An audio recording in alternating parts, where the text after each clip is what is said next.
Ei, meus queridos, tá todo mundo bem, né? Eu espero que sim. Vamos lá. Todo mundo abrindo o livro no capítulo 5, Brasil Rural, Conflitos e Propriedades Rurais do Brasil, página 214. Nós hoje vamos estudar o módulo dos 33 e o módulo 34. Lembrando que a partir de hoje, dia 13 de abril, entre as 8 horas da manhã e as 11 horas da manhã, o material novo de vocês já está lá na escola, é só passar lá para pegar, tá bom? Vamos lá. Falar sobre espaço rural. Uma vez eu falei com vocês que eu adoro falar de ruralidade. É uma das áreas da geografia que eu mais acho encantadora. Todas são, mas essa é muito bacana para mim. Por sua importância e seu potencial econômico, a estrutura do campo da propriedade rural do Brasil terá diversas consequências para o desenvolvimento do setor primário do nosso país. Afinal de contas, boa parte da matéria-prima vem da agricultura.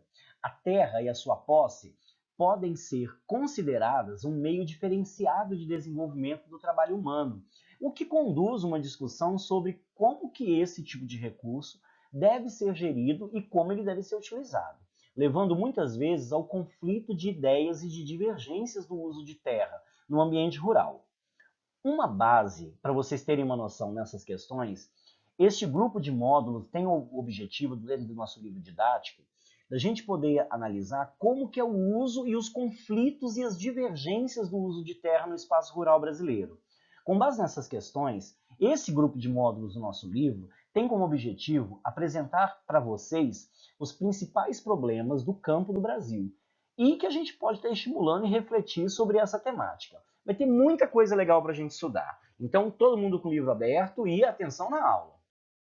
Vamos lá então, sobre conflitos e propriedades rurais aqui no nosso país. Essa problemática da questão agrária brasileira, tudo que é agrária que está envolvido ou arrolado ao campo, à roça, ela não é nova.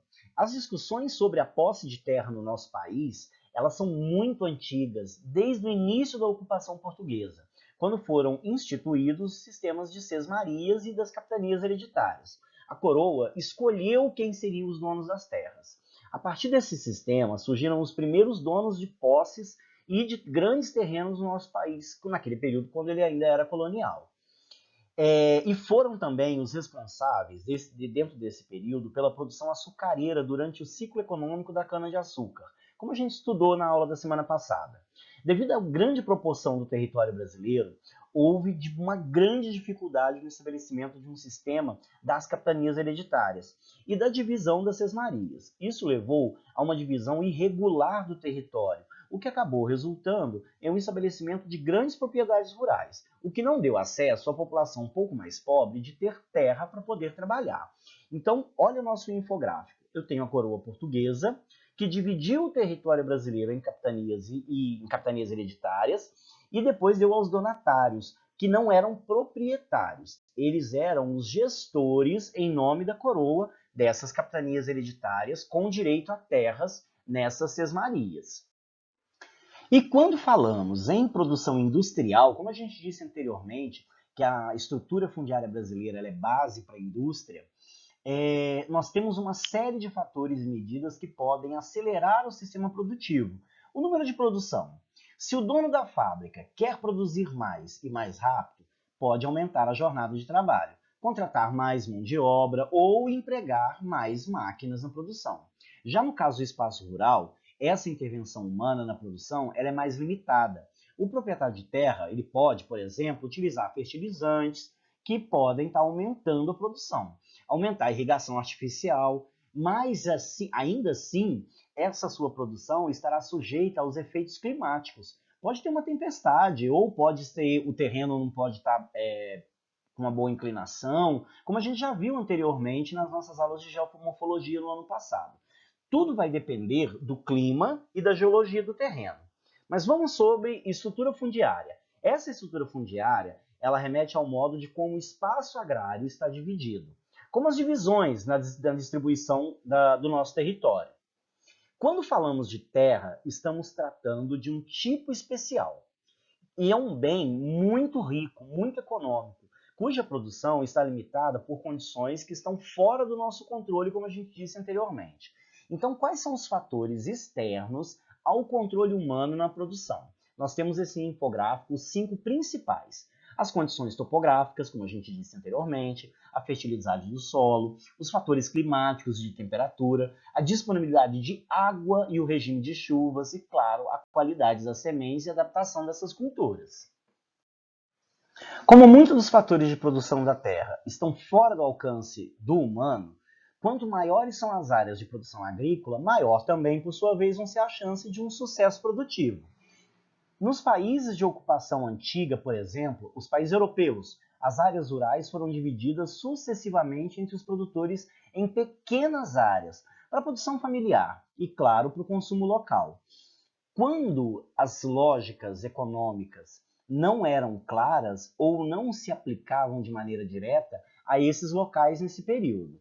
Já em países de ocupação mais recente, como por exemplo os países americanos, a divisão rural foi realizada quando a lógica econômica já tinha um direcionamento para a grande produção ou para a exportação, o que levou o nosso espaço rural a ser dividido de maneira diferente e acabou sendo bastante irregular, diferente, por meio do estabelecimento de latifúndios e dos minifúndios. Vamos lá, um pequeno grupo de grandes propriedades concentra e tende a fortalecer a produção de monocultura. Lembrando que monocultura é quando eu planto só um tipo de cultura. Na divisão de terra de pequenas propriedades, possibilita diversificar o uso do solo e tem uma produção favorecendo mais para a subsistência e para a questão local, como a gente tem nesse gráfico mostrando para vocês. E qual a diferença entre latifúndio e minifúndio? Muito bem, latifúndio consiste em uma categoria de propriedade rural marcada por uma grande extensão de terra. Em geral, essas grandes extensões de terra têm baixo aproveitamento dentro da agricultura. Por quê? Eles são áreas sem uma produção de presença de policultura. O que eles são? Eles são uma monocultura, produção de um único tipo de bem agrícola, como é o caso da soja, como a gente está vendo nessa imagem.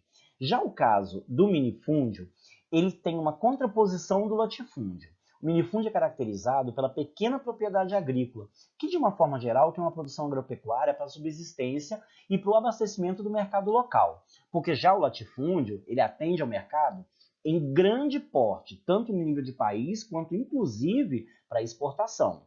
Outra característica dos minifúndios são a diversificação produtiva e o baixo emprego. Na maioria das vezes, são pequenas famílias que moram, como é o caso dos sítios que a gente tem aqui em volta, como nessa imagem que a gente tem aqui do lado. Como vimos anteriormente, graças ao nosso histórico de colonização, a divisão de terras dos imóveis rurais brasileiros não foi igual. Apesar de haver latifúndios em todas as regiões do nosso país, existem diferenças significativas na divisão desses imóveis rurais, nos diferentes estados e nas regiões nacionais. Enquanto em algumas áreas há a presença significativa de propriedades menores, em outros locais há a presença considerável de grandes propriedades.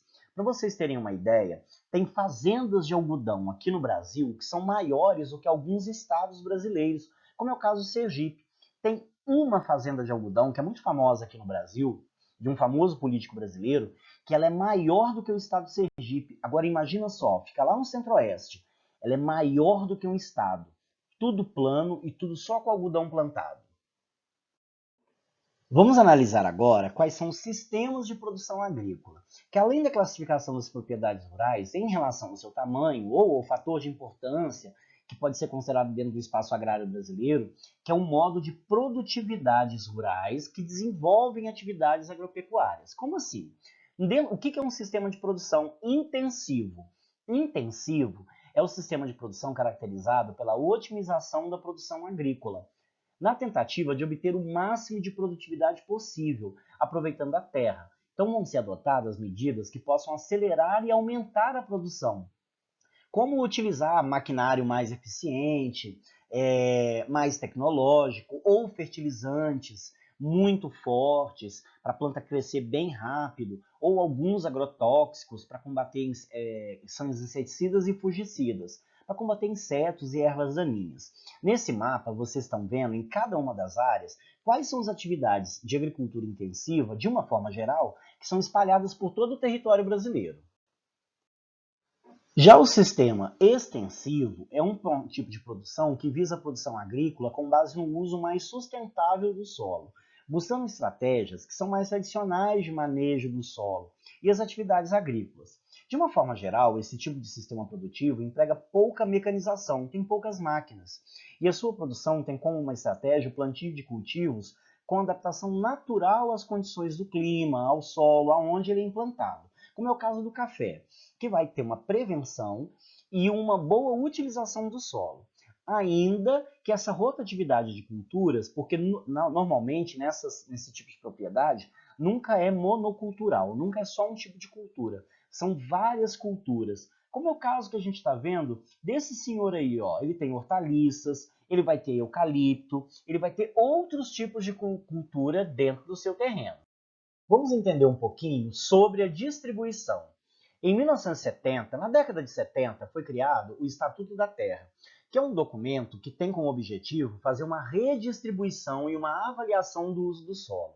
Por quê? Tem muitos latifúndios que são improdutivos, não produzem nada, estão lá parados. Então o que o Estado faz? Não paga imposto, não produz nada? O Estado toma para ele. Com isso, hoje o Estado-nação tem muitas terras e que não estão fazendo uso. Então qual que é a intenção? Criar um mecanismo, através do Estatuto da Terra, para redistribuir em pequenas propriedades para que todo mundo possa trabalhar e que esse solo gere emprego, gere renda, gere produção. Com base nisso, vamos entender quais são os tamanhos dos nossos territórios. De território agrícola, modo rural consiste em uma unidade de terra suficiente para absorver um trabalho de uma família e prover dela, através da agricultura, a sua subsistência.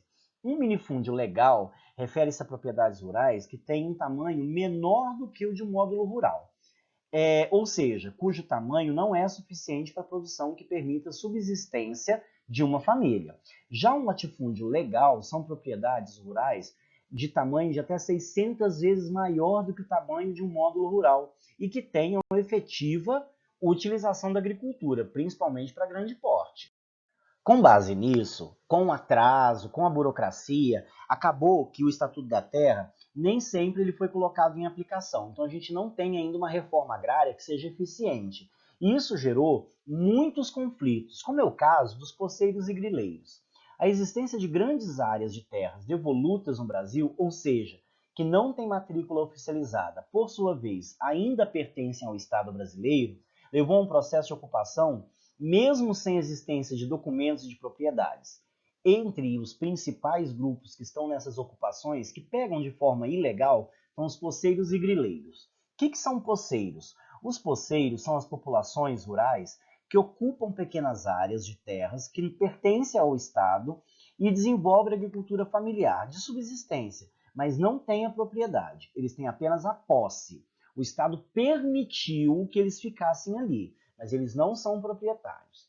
Já os grileiros são pessoas que falsificam os documentos da propriedade de terra, que por sua vez pertencem ao Estado. Eles criam documentos dizendo que eles são os donos de lá. Sabe por que chama de grileiro? Pelo seguinte, a técnica consiste em colocar em um ambiente correto, é toda uma questão científica. Eles colocam dentro de uma gaveta de madeira alimento, umas folhinhas, o documento datilografado, para parecer que é velho, só que com o exame, uma perícia da polícia, ia parecer que o documento foi datilografado agora, mês passado ou ano passado. O que eles fazem? Eles colocam junto com essas folhinhas ali dentro, com a folha de papel e um pouquinho de vegetal, eles colocam grilos. Olha que interessante, grilo. O bichinho, o grilo, o inseto. Por quê? As fezes do grilo têm uma toxina que envelhece o papel. Olha que interessante. E com isso eles falsificam os documentos. E nós temos o movimento do Sem Terra aqui no Brasil, que é um movimento dos trabalhadores rurais que não têm terra. Esse movimento ele é de ativismo político e social aqui no Brasil, para reestruturar o espaço agrário.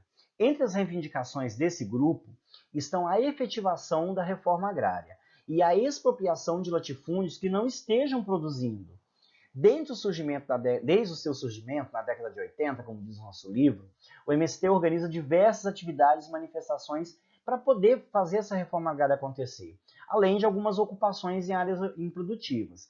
eles invadem essas áreas como forma de protesto. Entre os órgãos que fazem a organização está o INCRA, que é o Instituto Nacional de Colonização e Reforma Agrária. Ele tem como objetivo, ele é uma autarquia, ele pertence ao Estado-nação. E ele foi criado para mediar e estabelecer os critérios necessários para a execução de uma reforma agrária aqui no Brasil. Ele é responsável ainda pela regularização e pelo ordenamento para poder organizar a estrutura fundiária no Brasil. O papel do INCRA é reconhecer os assentamentos rurais que existem, bem como realizar os levantamentos de famílias que vão reivindicar essas terras. E, claro, eles vão fiscalizar essas áreas que são improdutivas para poder virar reforma agrária e depois eles vão fiscalizar para ver se a família que foi assentada lá, a família assentada é aquela que recebeu autorização do governo para produzir. Eles vão fiscalizar para ver se está todo mundo trabalhando direitinho. É um órgão muito correto. E vamos fazer umas atividades. Eu quero que vocês façam as atividades da página 226 até a 229, do número 1 ao 7. Vocês vão mandar para mim essas atividades no dia 20 de abril, próxima segunda, até meio-dia e 20. O que acontece? Eu sei que vocês ficam, às vezes, ansiosos. Assim que assistem o vídeo, já fazem atividade. Claro que é para vocês fazerem atividade junto comigo aqui no vídeo. Mas para me enviar, vocês têm que me enviar na segunda-feira, entre as 7 da manhã e meio-dia e 20. Tudo bem? Todo mundo entendeu? Vão mandar para mim na próxima segunda, entre as 7 da manhã e meio-dia e 20. E lembrando que se vocês tiverem qualquer dúvida, pode mandar para mim. Eu estou sempre online só para vocês, disponível para tirar dúvida para vocês. De segunda a sexta-feira, entre as 7 da manhã e meio-dia e 20. O nosso horário de aula. Eu fico por conta de vocês para a gente poder tirar dúvida. Então, qualquer coisa é só mandar mensagem para mim, tá bom? Ah, lembrando, acabei de postar os gabaritos da semana passada, das atividades. Confere lá para vocês corrigirem. Outra coisa, todo mundo viu nas redes sociais da escola, né? Hoje, dia 13/4, 13 de abril, das 8 horas até as 11 horas da manhã, é só pedir o papai e a mamãe para ir lá na escola e pegar o material didático de vocês, que ele já chegou. Isso para o ensino fundamental 2 e para o ensino médio. Meus queridos, no mais é isso. Uma ótima semana para todo mundo fazendo atividade. Qualquer dúvida, só me mandar mensagem de segunda a sexta-feira, das 7 da manhã até meio-dia e 20. Eu tô por conta de vocês, tá bom? Beijo no coração de todo mundo e amo mais que Milton Santos.